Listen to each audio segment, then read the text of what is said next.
Hi friends வணக்கம். Welcome to trending சமையல். Friends இன்னைக்கு வீடியோல யூஸ்ஃபுல்லான நெறைய டிப்ஸ் வந்து ஷேர் பண்ணியிருக்கேன். வீடியோ கண்டிப்பா இன்ட்ரெஸ்டிங்கா இருக்கும். ஸ்கிப் பண்ணாம பாருங்க. இந்த மாதிரி ஆயில் பாட்டில் எல்லாம் அரேஞ்ச் பண்ணி வைக்கிறதுக்காக மீஷோல இருந்து ஒரு ஸ்டாண்ட் நான் ஆர்டர் பண்ணியிருந்தேங்க. அது டெலிவரி வந்துருந்துச்சு. ஸோ பார்க்கறதுக்கு ரொம்ப அழகா இருந்தது. ஆயில் பாட்டில் எல்லாம் அதில அரேஞ்ச் பண்ணி வச்சதுக்கு அப்புறமா கிச்சனே வந்து அதாவது இந்த கவுண்டர் டாப்பே வந்து பார்த்தீங்கன்னா, வேற லெவல் லுக் குடுத்துச்சு. பார்க்கறதுக்கு ரொம்ப அழகா இருந்தது. சரி அதுதான் இந்த வீடியோல நான் ஷேர் பண்ணியிருக்கேன். ஏன்னா, உங்களுக்கு இது மாதிரி வாங்கணும் அப்படின்னு ஐடியா இருந்துச்சு அப்படின்னா, உங்களுக்கு இது ரொம்ப யூஸ்ஃபுல்லா இருக்கும் அப்படின்னு நெனைக்கிறேன். இந்த ஸ்டாண்டோட லிங்க் வந்து நான் டிஸ்கிரிப்ஷன் பாக்ஸ்ல நான் உங்களுக்கு குடுக்குறேன். ஸோ மறக்காம வந்து வேணும் அப்படின்னா செக் பண்ணி நீங்க பர்ச்சேஸ் பண்ணிக்கலாம். ஸோ இது வந்து ப்ரமோஷன் வீடியோலாம் கிடையாதுங்க. இது எனக்கு பர்சனலா ரொம்ப பிடிச்சிருந்தது. நெறைய ஸ்பேஸும் வந்து இருந்தது அந்த ஸ்டாண்ட்ல. ஸோ நெறைய திங்ஸ் வந்து நம்ம அடுக்கி வைக்கிற மாரி இருந்துச்சு. நெறைய பேர் வந்து என்னோட பழைய வீடியோல எல்லாமே வந்து இந்த எல்லோ கலர் முடி போட்ட எண்ணெய் பாட்டில் எங்க வாங்குனீங்க அப்படின்னு சொல்லி கேட்டுட்டே இருக்கீங்க. இது வந்து Flipkartல தான் நான் வந்து வாங்கியிருந்தேன். 2 பாட்டில் வந்து காம்போல வந்துச்சு. இந்த ஆயில் பாட்டிலோட ரேட் வந்து பார்த்தீங்கன்னா, ஒரு 700க்கு மேல இருக்கும்னு நெனைக்கிறேன். நான் வாங்கி ரொம்ப நாள் ஆச்சு. ஸோ வேணும்னா சொல்லுங்க. நான் செக் பண்ணிட்டு அதோட லிங்க்கும் கீழ வந்து குடுக்குறேன். இப்ப இந்த ஸ்டாண்டு தான் நான் வந்து ஆர்டர் பண்ணியிருந்தேன். அது டெலிவரி வந்திருந்தது. சரி வந்ததுக்கப்புறமா ஃபுல்லா இத வந்து ஒரு தடவ கிளீன் பண்ணிட்டு, அதாவது நல்லா சோப்பு போட்டு வாஷ் பண்ணினதுக்கப்புறம், இத வந்து ஈரம் இல்லாம தொடச்சிட்டு, அதுக்கப்புறமா நம்ம ஆயில் பாட்டிலெல்லாம் அரேஞ்ச் பண்ணலாம் அப்படின்னு சொல்லிட்டு வாஷ் பண்ண ஆரம்பிச்சுட்டேன். செம வெயிட்டா இருந்துச்சு. நல்ல ஸ்பேஸும் வந்து நல்லா நெறைய இருக்கு நமக்கு அந்த ஸ்டாண்ட்ல. 2 ரேக் வந்து குடுத்துருக்காங்க. இதில வந்து பார்த்தீங்கன்னா, நம்ம வந்து அரேஞ்ச் பண்ணி வைக்கும்போது கிச்சனே வந்து ரொம்ப அழகா இருந்தது. இது வந்து இரும்பு அப்படின்னு நெனைக்கிறேன். நல்ல வெயிட்டா இருந்தது. அந்த மெட்டல் வந்து நம்ம தொட்டு பார்க்கும்போதே நல்லா எனக்கு ஃபீல் ஆச்சு. இப்போ இதுக்கு வந்து நம்ம ஷீட் வந்து போடணும் இல்லையா? ஏன்னா ஆயில் பாட்டில் வந்து வைக்கிறதுனால, நம்ம எப்படியும் நம்ம யூஸ் பண்ணிட்டு இதில வந்து வைக்கும்போது எண்ணெய் வந்து கீழ லீக் ஆக ஆரம்பிச்சுரும். ஸோ ஃபுல்லாவே வந்து வேஸ்ட் ஆயிடும் அப்படிங்கிறதுக்காக நான் என்ன பண்ணேன் அப்படின்னா, அந்த ஷெல்ஃப் லைனர் இருக்கு இல்லையா? நம்ம ஷெல்ஃபுக்கெல்லாம் போடுவோம்ல ஷீட்டு. ஸோ அதுதான் நான் வந்து போட்டிருந்தேன் 2ஆ கட் பண்ணி 2 பீஸு. ஸோ ஃபுல்லா வந்து இப்போ நம்ம ஆயில் பாட்டில் எல்லாம் அரேஞ்ச் பண்ணி வச்சிடலாம். இந்த மாதிரி வைக்கும்போது பார்க்கறதுக்கே ரொம்ப அழகா இருந்துச்சு. ஸ்பேஸும் நமக்கு நல்லா நெறையவே இருந்துச்சு. இந்த ஸ்டாண்டோட ரேட் வந்து பார்த்தீங்கன்னா, ரூ. 351 அந்த ரேஞ்சில தான் வந்து கிடைச்சது. ஸோ பார்க்கறதுக்கு ரொம்ப அழகா இருந்துச்சு. அதே மாதிரி நல்ல வெயிட்டாவும் இருக்கிறதுனால, நமக்கு வந்து நல்லாவே இது லைஃப் குடுக்கும்னு நெனைக்கிறேன். அதுக்கப்புறம் நான் ஆயில் பாட்டில் எல்லாமே வந்து அரேஞ்ச் பண்ணிட்டேன். தேங்காய் எண்ணெய், நல்லெண்ணெய், நெய்யி, கோல்டு வின்னர் அந்த மாதிரி எல்லா எண்ணெயுமே வந்து அரேஞ்ச் பண்ணி வச்சிருக்கேன். நெய் வந்து பார்த்தீங்கன்னா, இந்த பாட்டில்லேயே வந்து வாங்குனதுனால, அது வந்து நான் வேற எதுலயுமே வந்து மாத்தி வைக்கல. ஸோ அப்படியே வந்து வச்சுட்டேன் அந்த பிளாஸ்டிக் டப்பாலேயே. அதுக்கப்புறம் கீழேயும் வந்து நம்ம அவசரத்துக்கு காலையில என்ன நமக்கு தேவைப்படுமோ, நீங்க வந்து டீ, காஃபிக்கு தேவையான பொருட்கள் எல்லாத்தையுமே டீ தூள், சுகரு, காஃபி தூள் எல்லாமே வந்து நீங்க இப்படி வந்து அரேஞ்ச் பண்ணி வச்சுட்டீங்க அப்படின்னா, பார்க்கறதுக்கே ரொம்ப அழகா இருக்கும். பாருங்க நான் எவ்வளோ திங்ஸ் வந்து அரேஞ்ச் பண்ணி வச்சிருக்கேன் அப்படின்னு சொல்லிட்டு, பார்க்கறதுக்கு ரொம்ப அழகா இருந்தது. இந்த ஐடியாவும் உங்களுக்கு ரொம்பவே பிடிச்சிருக்கும் அப்படின்னு நினைக்கிறேன். பிடிச்சிருந்தது அப்படின்னா, நீங்களும் வந்து இந்த ஸ்டாண்ட் வந்து வாங்கி யூஸ் பண்ணி பாருங்க. அப்படியே உங்க ஃப்ரெண்ட்ஸ் அண்ட் ஃபேமிலி மெம்பர்ஸ் கூடயும் வந்து இந்த வீடியோ வந்து ஷேர் பண்ணிக்கோங்க. அப்படியே இந்த வீடியோவுக்கு மறக்காம ஒரு லைக் குடுத்துருங்க. இப்போ நம்ம நெக்ஸ்ட் டிப் என்ன அப்படின்னு சொல்லிட்டு பார்க்கலாம். கிரைண்டர்ல நம்ம வந்து மாவு அரைக்கும்போது, மாவு அரைச்சு முடிச்சதுக்கப்புறமா, அது வந்து நம்ம கை வச்சு அள்ளுவோம் பார்த்தீங்களா? அந்த டைம்ல நமக்கு வந்து அந்த மாவு எல்லா இடத்துலயுமே ஃபுல்லா தெறிக்க ஆரம்பிச்சுரும். நம்ம வந்து அந்த கிரைண்டர் ஃபுல்லா நம்ம போட்டிருக்க ட்ரெஸ்ஸு, அதுக்கப்புறம் அந்த செவுரு அப்படின்னு சொல்லிட்டு அந்த கிச்சன் மேடையே வந்து ஒரு வழி ஆயிரும். அத ஃபுல்லா கிளீன் பண்ணி எடுக்கணும் அப்படின்னாலே நமக்கு வந்து ரொம்பவே கஷ்டமா இருக்கும். இந்த கஷ்டத்த அவாய்ட் பண்றதுக்காகவே நெறைய பேர் வந்து பார்த்தீங்கன்னா, கொஞ்சமான குவான்டிட்டில கூட மாவு போட்டு மிக்ஸியில அரைச்சு வேலைய முடிச்சுட்டு போயிட்டே இருப்பாங்க. சில பேர் வந்து பார்த்தீங்கன்னா, மெஷின்ல குடுத்து அரைச்சுருவாங்க. ஆனா, எப்படி தான் நம்ம வந்து எங்க குடுத்து அரைச்சாலுமே நமக்கு வீட்ல நம்ம கையால கிரைண்டர்ல ஆட்டி மாவு வந்து யூஸ் பண்ற மாரி வராது இல்லையா? இன்னைக்கு வந்து நீங்க மாவு அரைச்சதுக்கு அப்புறமா அதாவது எடுக்கிறதுக்கு இந்த மாரி ஒரு குட்டி பவுல் வந்து யூஸ் பண்ணிக்கோங்க.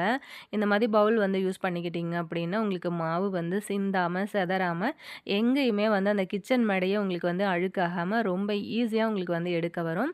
மாவு நீங்க எடுக்கும்போது கொஞ்சம் கேர்ஃபுல்லா எடுக்கணும். ஏன்னா கொஞ்சம் கைய விட்டுட்டீங்க அப்படின்னா, அந்த கிண்ணம் உள்ளுக்குள்ளேயே வந்து ஓட ஆரம்பிச்சுரும். ஸோ அதனால நல்ல இறுக்கமா பிடிச்சுக்கிட்டு ஒரு பக்கமா மாவு அரைச்சு முடிச்சதுக்கப்புறம் இப்படி மெதுவா வந்து உள்ள விட்டு விட்டு எடுத்தீங்க அப்படின்னா, ஈஸியா உங்களுக்கு வந்து மாவு எல்லாமே வந்து அழகா எடுக்க வந்துரும். அதே மாதிரி உங்களுக்கு வந்து எந்த இடத்துலயுமே மாவு அங்கங்க ஃபுல்லா வந்து தெறிக்காது. ஸோ பாருங்க நான் வந்து எப்படி எடுக்கிறேன் அப்படின்னு சொல்லிட்டு. அடியில கொஞ்சமான குவான்டிட்டில மாவு இருந்தாலுமே ரொம்ப அழகா நம்ம வந்து இந்த மாதிரி ஒரு பவுல் வந்து யூஸ் பண்ணி அழகா எடுத்துடலாங்க. இந்த மாதிரி செய்யும்போது நமக்கு வேலையுமே ரொம்ப மிச்சமாகும். மாவெல்லாம் ஃபுல்லா எடுத்து முடிச்சதுக்கப்புறம் அந்த கிரைண்டரை கழுவுறதும் கொஞ்சம் கஷ்டமான வேலை தான் இல்லையா? அதையும் இன்னைக்கு எப்படி ஈஸியா கழுவுறது அப்படின்னு பார்க்கலாங்க. கொஞ்சம் தண்ணி ஊத்தி அந்த கிரைண்டர ஃபுல்லா ஓட விட்டுருங்க.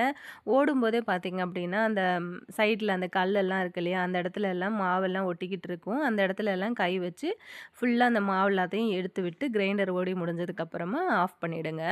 அதுக்கப்புறம் இத அப்படியே நம்ம எடுத்துட்டு போயிட்டு சிங்க்ல கொண்டு போய் போட்டு நம்ம இத வந்து கழுவ ஆரம்பிச்சிடலாம். அதுக்கு முன்னாடி ஒரு ஈர கிளாத் வந்து யூஸ் பண்ணி இப்படி வந்து அந்த கிரைண்டர ஃபுல்லா சுத்தி வந்து தொடச்சு விட்டுருங்க. கையோட இந்த வேலைய நம்ம முடிச்சுட்டோம் அப்படின்னா, ஒரு பெரிய வேலையே வந்து முடிச்ச மாதிரி நமக்கு கொஞ்சம் நிம்மதியா இருக்கும் இல்லையா? எப்பவுமே மாவு ஆட்டுறீங்க அப்படின்னா, இந்த மாதிரி நீங்க ட்ரை பண்ணி பாருங்க. இப்ப நான் அது வந்து தொடச்சு எடுத்துட்டேன். அதுக்கப்புறமா இதையும் வந்து ரொம்ப ஈஸியா நம்ம கழுவிடலாம். நம்ம டக்கு டக்குன்னு இத வந்து ஒரு அவசரமா கழுவி வச்சுட்டோம் அப்படின்னா, இதில மாவு எங்கேயாவது ஒட்டிக்கிட்டு இருந்தது அப்படின்னாலும் நமக்கு சில நேரம் தெரியாது இல்லையா? அப்படியே நம்ம எடுத்து வச்சுட்டு, அடுத்த தடவ நம்ம வந்து மாவு அரைக்கிறதுக்கு கிரைண்டர் யூஸ் பண்ணும்போது, அந்த மாவும் வந்து சேர்ந்து நமக்கு மாவுல மிக்ஸ் ஆயிடுச்சு அப்படின்னா, ஓவர் புளிப்பாயிடும். ஸோ அது வந்து உடம்புக்கும் நல்லதில்ல. அதனால எப்பவுமே வந்து நீங்க கிரைண்டர் வந்து வாஷ் பண்றீங்க அப்படின்னா, முக்கியமா நீங்க வந்து இந்த கல்லு வந்து கழுவும்போது, எப்பவுமே ஒரு பிரஷ் வந்து யூஸ் பண்ணிக்கோங்க. ஏன் அப்படின்னா, அந்த சைட்லலாம் அந்த நட்டெல்லாம் குடுத்துருக்காங்க இல்லையா? அந்த டைட் பண்ணி, அந்த இடத்துலலாம் பார்த்தீங்க அப்படின்னா, நமக்கு மாவு வந்து உள்ளுக்குள்ள போய் செட்டில் ஆயிருக்கும். ஸோ அது வந்து நம்ம நார்மலா ஸ்க்ரப்பர் வந்து யூஸ் பண்ணி தேய்ச்சு கழுவும்போது நமக்கு வரவே வராது. இந்த மாதிரி வந்து ஒரு பிரஷ் வந்து யூஸ் பண்ணிக்கோங்க. யூஸ் பண்ணிக்கிட்டு இந்த மாதிரி நீங்க தேய்ச்சீங்க அப்படின்னா, அந்த இடுக்குகள் எல்லாத்துலயுமே வந்து முக்கியமா தேய்ச்சு விடணும். இந்த மாதிரி தேய்ச்சு கழுவுனீங்க அப்படின்னா, ஒரு சொட்டு மாவு கூட உங்களுக்கு இந்த கல்லுல தங்கவே தங்காது. அதுக்கப்புறம் நான் அழகா நீங்க வந்து தண்ணீல ஃபுல்லா கழுவிட்டு, அதுக்கப்புறம் இத எடுத்துட்டு போயிட்டு நம்ம அப்படியே வந்து வச்சிடலாங்க. இந்த மாதிரி செய்யும்போது கிரைண்டருமே நமக்கு வந்து ரொம்பவே சுத்தமா கழுவி வச்சிர முடியும். அடுத்த தடவ மாவு அரைக்கும்போதும் பார்த்தீங்கன்னா, உங்களோட கிரைண்டர் வந்து ரொம்ப சுத்தமா இருக்கும்.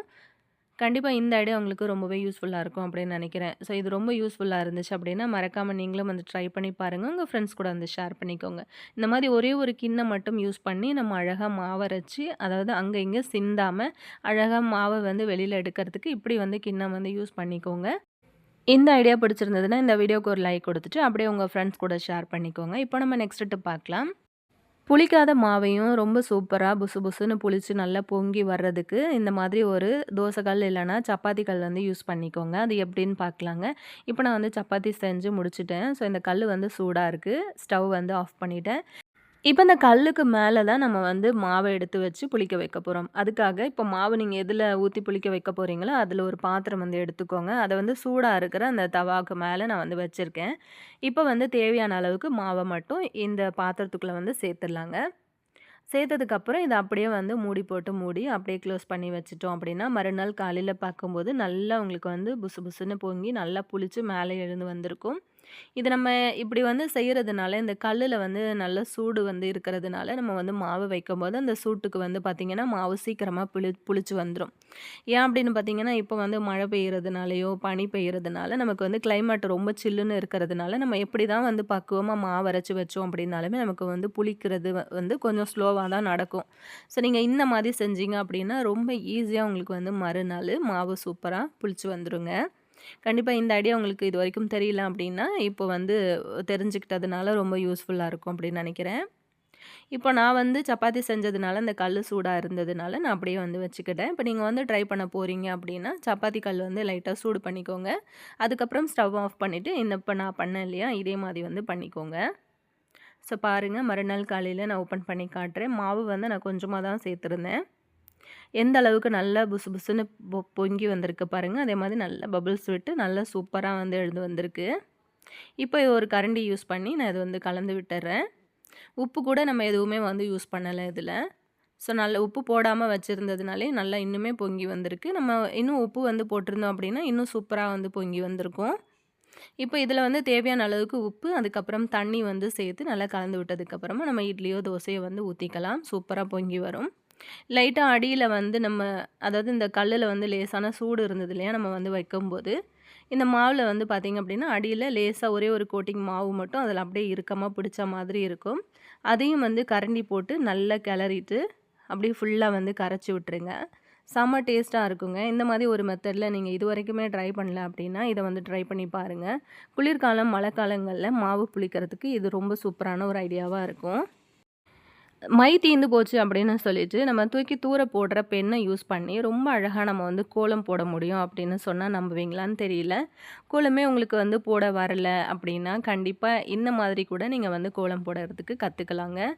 சிலருக்கு பார்த்தீங்க அப்படின்னா, சின்ன சின்ன கோலம் தான் போட தெரியும். அதுலயும் வந்து மாவு எடுத்து விடணும் அப்படின்னா கஷ்டமா இருக்கும். சரியா மாவு வந்து விடுறதுக்கு வராததுனால, அது கோலம் வந்து பார்க்கறதுக்கு நல்லாவும் இருக்காது.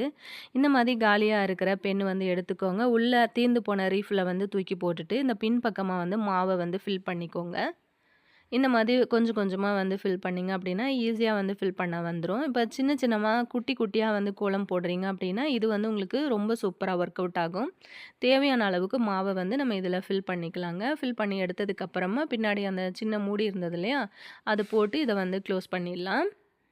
இப்போ நம்ம வந்து போடுறதுக்கு ஸ்டார்ட் பண்ணிடலாம். எனக்கு வந்து கோலம் போடுறதுக்குலாம் தெரியாது. சும்மா நான் ஐடியாக்காக நான் உங்களுக்கு போட்டு காட்டுறேன். ஆனா உங்களுக்கு தெரியும் அப்படின்னா, இது வந்து கண்டிப்பா உங்களுக்கு ரொம்ப யூஸ்ஃபுல்லா இருக்கும். சின்னதா வந்து ஒரு ஸ்டார் மாதிரி நம்ம போட்டுக்கலாம். நெறைய பேருக்கு வந்து போட தெரியாது அப்படின்னா, இந்த மாதிரி வந்து கூட போட்டு நீங்க வந்து கத்துக்கலாம். ரொம்ப ஈஸியா இருக்கும் உங்களுக்கு. இப்ப சின்னதா எனக்கு தெரிஞ்ச மாதிரி ஒரு ஸ்டார் வந்து போட்டிருக்கேன். அதில சுத்தி சுத்தி இந்த மாதிரி வந்து வளைச்சு விட்டுடலாம். இப்ப பார்க்கறதுக்கு ஓகே. சுமாரான ஒரு கோலம் அப்படின்னு சொல்லலாம் இல்லையா? பாருங்க ரொம்ப ஈஸியா நம்ம வந்து போட்டுட்டோம். இப்போ ஒரு சின்னதா ஒரு குட்டி பூ வந்து போட்டு காட்டுறேன். நீங்கலாம் நெறைய பேர் வந்து கோலம் போடுறதுல ரொம்ப எக்ஸ்பர்ட்டா இருப்பீங்க அப்படின்னு நெனைக்கிறேன். ஸோ எனக்கெல்லாம் அந்த அளவுக்குலாம் தெரியாது. சும்மா குழந்தைங்க வரையிற மாதிரி இப்படி வந்து வரைஞ்சு காட்டுறேன். ஸோ சும்மா ஒரு ஐடியாக்காக. ஆனா இது வந்து நீங்க வந்து ட்ரை பண்ணீங்க அப்படின்னா, ரொம்ப ஈஸியா கோலம் போடுறதுக்கு கத்துக்கலாங்க. கண்டிப்பா அத ட்ரை பண்ணி பாருங்க. நெக்ஸ்ட் ஒரு வீடியோல நான் உங்கள திரும்ப மீட் பண்றேன் ஃப்ரெண்ட்ஸ். Thank you.